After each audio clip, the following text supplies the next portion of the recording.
Have you been stuck at the same weight for weeks or maybe months, even when you're doing everything right? Same thing happened to me. In this episode, I'm pulling back the curtain on my own weight loss plateau. I've been tracking everything from calories, workouts, my sleep, hormone shifts, and I've still been hitting a wall around 13% body fat. Now, I can just work more like I used to and burn more body fat, destroy my hormones in my body, but I wanted to prove that a more relaxed system with rules and a little bit of social life, you can still hit single digit body fat if you want to. So I'll walk you through how I use tools like my WHOOP, Cronometer nutrition tracking, and then ChatGPT mostly just as a backboard to just gather my own thoughts and see if I can't fill in any gaps that I'm missing. And I'll tell you right now that hormones and water retention was the main reason, and probably the main reason why a lot of you out there can't break past that wall either. So if you're over 40 and trying to lose weight without giving up your social life, this is the spot and episode for you. Let's dive in. So before we start, I wanted to show you my SKOOL community I'm always talking about, but this is where I'm spending all my time. This is where I'm answering people's questions. We're brainstorming, doing coffee chats. I'll be starting a Q&A on Tuesday or Thursday, where basically I'm just giving out free personal training. First come, first serve. And this is the platform I'm trying to grow. This is where I want everyone to join who's over 40, looking at getting overall health, a lean body, and possibly some low-level biohacking. But it's not just me talking on here. I've got other people who are into the space who are contributing as well. So if you're at all interested, get in while you can, because as soon as I hit 100 people, I'm putting a price tag on it, and then we'll just grow from there. So other than that, let's get on with the episode. All right, so I wanted to show you guys my thought process and what I've been using ChatGPT with, trying to break plateaus using my current style of doing rapid weight loss Monday through Friday to offset a social life on weekends. Mine happens to be a little bit of social drinking, not too much bad foods, but also that's the harder one to lose weight on. For those who don't drink and it's just sweets and bad foods, it's a little easier to deal with. It still comes down to offsetting those extra calories on weekends, rapid weight loss Monday through Friday. Works great to sustain a sensible social life. But here's the problem I'm hitting. As soon as I'm crossing over, that 13% body fat, it seems to me that my body's fighting it. I'm now, even though I'm doing great, I should be losing weight. It seems like I'm either the same or maybe a half a pound up, just absolutely stuck. It's got to be something hormonally or water retention, but I just going through ChatGPT to at least give myself some ideas. You always have to be careful what you tell ChatGPT because it always wants to be a yes man. If you steer the conversation that way, you always want to leave it open-ended, phrase questions in a way that it could go either way.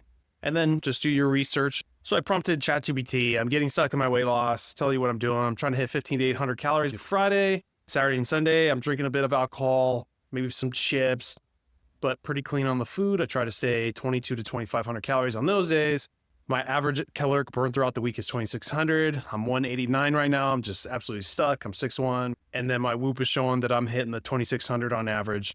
And so with what I'm showing on my WHOOP and what I'm tracking like a hawk on my Cronometer, there's no reason I should not be losing weight.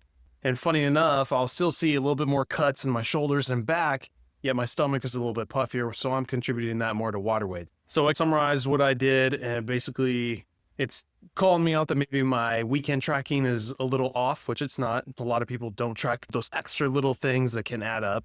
It's telling me I'm getting leaner, so progress is slowing, which is totally true. And then it says you're 15 to 1,600 calories, even 18 sometimes during the week. On Wednesday, I do like a refeed, so it's a little bit more calories. I was getting increased fatigue. It's saying lower thyroid output, high perceived stress. Even though I'm not showing any higher stress on my WHOOP, who knows about the thyroid? The fatigue was for sure. So I fixed that and upped my calories to 1,800 minimum. And it gave me some options of going a little bit higher maintenance, tightening the weekends down with less alcohol, which I'm not willing to do, and a slight calorie bump during the week, which I'm already doing on Wednesday, and they recognize that, and even try to get me to cut one of the drinking days down, which I'm not willing to do. So I told ChatGPT, I'm definitely fatigued, have lower sex drive, so I know the hormones are struggling. You had me do that refeed day on Wednesday, which shows some signs of libido coming back, which I just said. My WHOOP is still showing the 2,600 on average. It makes me think my metabolism isn't slowing down. So is your theory of alcohol not burning fat 24 to 48 hours? So ChatGPT mentioned that, besides alcohol calories, and your body wants to detox and get rid of that poison first. So everything you put in your body after you're drinking just turns to fat. So I get that. But ChatGPT was telling me that it takes 24 to 48 hours to fully get off the detox effects of this. besides just burning off the alcohol, which you should be doing by the next morning. But there's all these after effects. So it was mentioning that, so they talked about hormonal downregulation without showing a BMR drop, your basal metabolic rate, your metabolism that I track on my Whoop, because I'm not seeing a drop. I'm still hitting my average of 2,600 calories a day, but it's saying that my thyroid could be dropping, my testosterone could be dropping, cortisol rises, which just holds on to water weight like crazy, leptin drops. It could be signaling more of a hunger response, but I'm not eating more. Then it was happy that I was doing the refeed day and my libido was back up. And then alcohol does suppress fat oxidation for 24 to 48 hours. I thought it was until you burned it off. Does spike cortisol. I know that. I see that on here. I have terrible sleep. But up until I've hit this weight loss plateau, it's not been a problem. So it gave me some recommendations of calories to hit and what to expect. So I mentioned too, besides just holding on to water weight, I could be burning off muscle. So while my hormones are being disrupted, I could be burning off muscle instead of fat, which is why I'm not going down. But I really just think it's water weight. So I told it, but if I'm burning muscle off, should then show on the scale as weight loss. For alcohol, I'm doing just one drink. That's only 120 calories every 2 hours. Isn't that enough time for it to completely burn it off? Or is that really a thing of having side effects for 24, 48 hours? What would you suggest? Muscle loss usually shows on the scale. Muscle is dense, but stores less water than fat. If you lose 1 pound of muscle but retain more water because of the alcohol inflammation, the hormonal disruption, the scale can stay the same. So that's what I think is going on. It wants to know if I'm eating more sodium on weekends, but I've got my sodium, potassium pretty much on point, so I should be shucking all that water weight off pretty quickly. Then ChatGPT is telling me alcohol is metabolized 1 drink per hour, but even at low amounts of alcohol, it could suppress testosterone, growth hormone for 24 hours, impair your sleep, affect your gut, which, is why it's saying that 24 to 48 hours later. I came to the conclusion for myself, I'm just self-diagnosing here, that it's got to be the hormonal disruptions holding on to more water weight, and I'm probably burning off muscle instead of fat certain days, certain weeks, which is why I'm stalling. You can't drop your calories too low because then you will start seeing your BMR go down. I won't be burning the 2,600. I'll be burning 2,200, and lower, but that's why this is so key, having a fitness tracker that can show this. So I said, if we can't drop this extra water weight by next Friday, it would seem clear that this plan doesn't work, and I would have to focus on this hormonal problem by eating more. If I'm eating more and drinking some on weekends, then the only way to still go down is to move more. So that's one thing. I've already got my weightlifting schedule set, 3 days a week, half-hour sessions, and a movement of some type every day for 15 to 20 minutes, which I usually just do walking. And it's been doing great. All zone 2, and then 1 high-intensity training for 10 to 15 minutes that I just do on my trampoline with a weight vest, and I just sprint on it. Try to get in that zone 5. That's more for boosting my mitochondria and healthy heart, yada, yada. At that point, there's only 3 levers. Eat more to fix your hormones. You're going to have to shoot for like a half a pound a week, so it's going to take forever to lose. I want to try to get to 180, 182, just to be absolutely ripped. Move more without overtraining, so it's probably going to be more zone 2 walks like I just talked about, rucking. I'll have to up it to maybe 40 minutes a day or something. And tighten alcohol, which I'm not going to do. So then I said, okay, let's track everything from my Whoop tracker. I'll track everything in my Cronometer. I'll try to stay within 1,000 calories of what I actually burn for the day. Try not to ever go below 1,800 calories. Offset some of that hormonal disruption. And then right here, I gave it everything I did from Friday to Friday. So basically, my total weekly deficit was 4,800 calories, which is more than a pound of fat. 1.4 pounds is what I should have lost. And I only lost 1 pound. I asked it, why didn't I lose that 1 extra pound? It says your body's fighting to preserve these fat stores. I could have some water weight. I could have replenished more muscle glycogen than the previous week. There's so many different variables, which is fine. Let's just basically try again.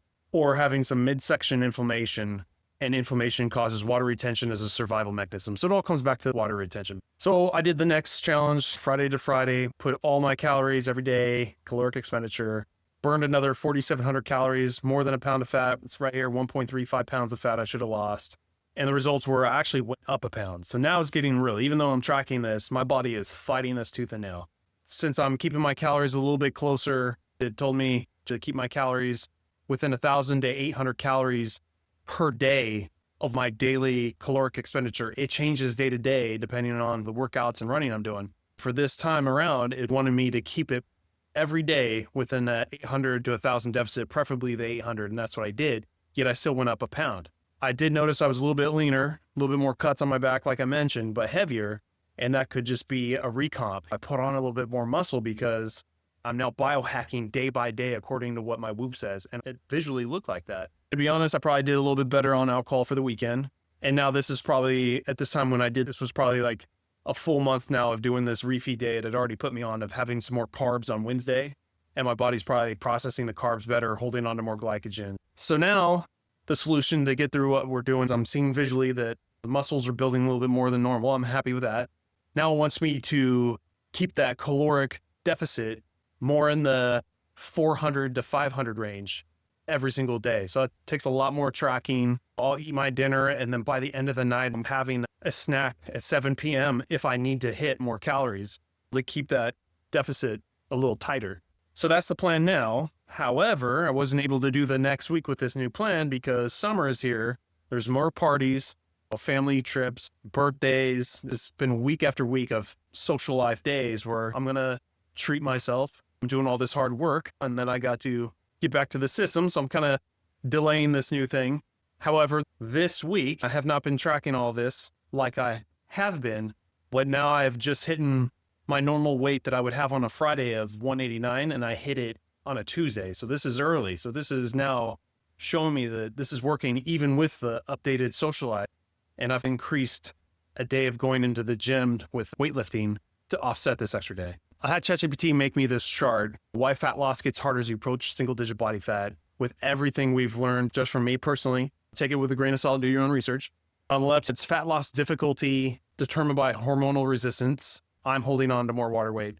And on the bottom, showing you this curve of the lower you get on the body fat percentages, the harder this gets. And it put it 15, but I think I'm probably at 14 or 13.5% body fat when this happens. And then it just exponentially climbs up. So moral of the story is, I still think rapid weight loss to an extent works great for someone that will not give up a social life. I wanted to hold true to this social life thing just to show that it is possible. Obviously, if you cut that and just live a normal life Monday through Sunday and work out 5 days a week, I've done this in the past, and it's a little more brutal on the body. I don't want to work out in the gym for an hour anymore, but I can easily get down to single-digit body fat by beating the crap out of my body. Horrible for the joints, horrible for the psyche at my age now, almost 45. This other system of enjoying my life, having some social to it, building all these different fitness hacks that I talk about on my podcast to work with my lifestyle. Oh, it's so much more fun, so much more enjoyable. My blood work has just only been the best. I'm still getting the results of what I had in my 20s, but it's never good enough, which is why I'm trying to biohack this down to the last little decimal to get to single digit body fat with ease and hold it. That's the problem. I'll hit it and it'll be gone.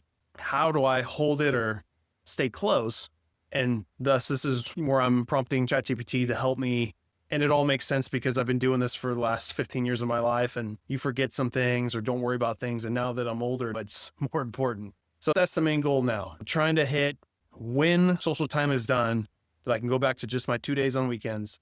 I'll get back to tracking this like a hawk, holding the 400 calorie deficit, see the results. I imagine I'm going to get stuck again, and then all you're going to have to do is crank it from 400 to 200. It's the only way to do this. This is why professional bodybuilders who don't drink still have this kind of problem of getting down. I'm doing this for fun. It's a passion of mine to biohack and do all this stuff. Most people who just want for men to get to the 15% body fat, which looks amazing, and for girls, it's probably 18 to 20. This is a no-brainer. This is so easy to get there, even with a social life. I'm just streamlining everything to help someone get there faster, because what I've seen with all my clients in the past is everyone who does everything right, who don't get a certain amount of weight loss within, say, 30 days, just fall off the wagon and quit.